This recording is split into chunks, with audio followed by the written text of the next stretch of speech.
Oras natin mga kababayan, 7:25 ng umaga ay atid po sa atin yan ng Radyo Kaido 102.9 FM, Kiagapay sa buhay. Ayan, sa mga bago pa lang na nakafollow sa akin, hindi nila alam na naging DJ ako dati. Ayan, ipapaalam ko sa inyo.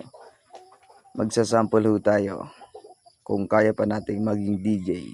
DJ hindi sa diskuan, kasi dito kasi kapag sinabi mong DJ sa diskuan ang alam nila. DJ po sa isang radio station. Pangalan po ng aking radio station na pinasukan noon ay Radyo Kaido 102.9 FM.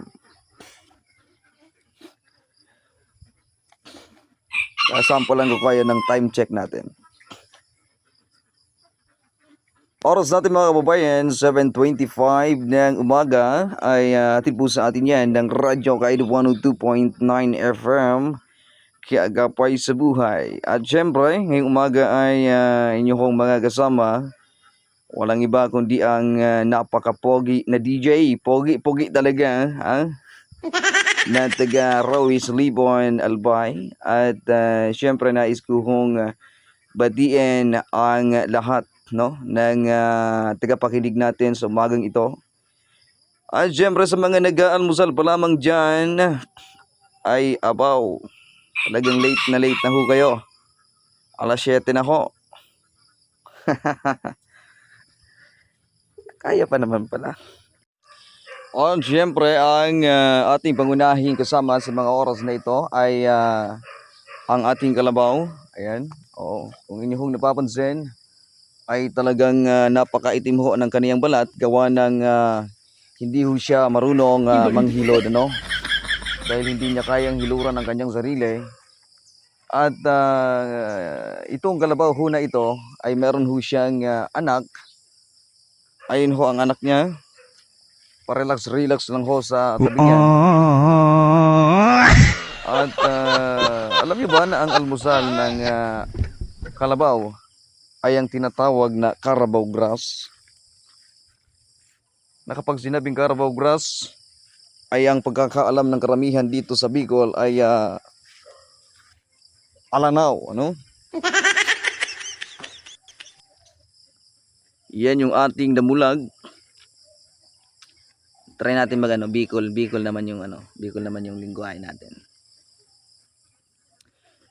So ayan, tabi mga ipangod kan susatuyang kaibahan digdiho sa likudan ko ay makikita po nindo na ang damulagnaan ay nagpapamahaw sa mga oras na ini.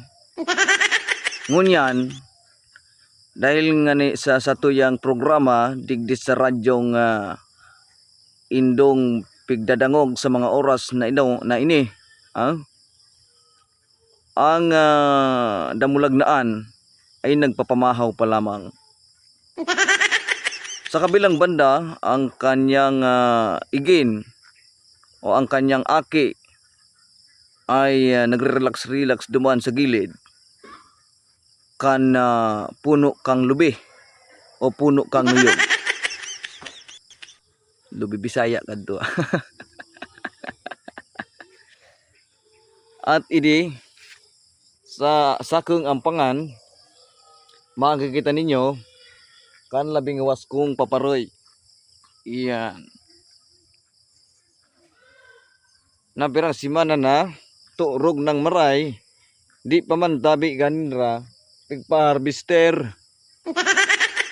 So harvester na inakupar na mo, kami tabi ay piga para tugaan. Kaya ngwana si Papa, yun nang inuragan. Unugan sa tuyang gigibuhon sa taong nagkaparatuga-tuga. Siguro kan tama yan. Giltokon kalyag. Tuurog ng maray. Sabi nga ni no iba kanibad kong malupa kunukan, pag di pa kanapan itulos.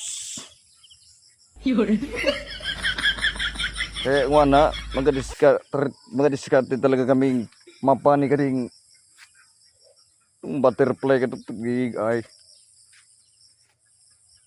aram ninyo kan papareya na kaan.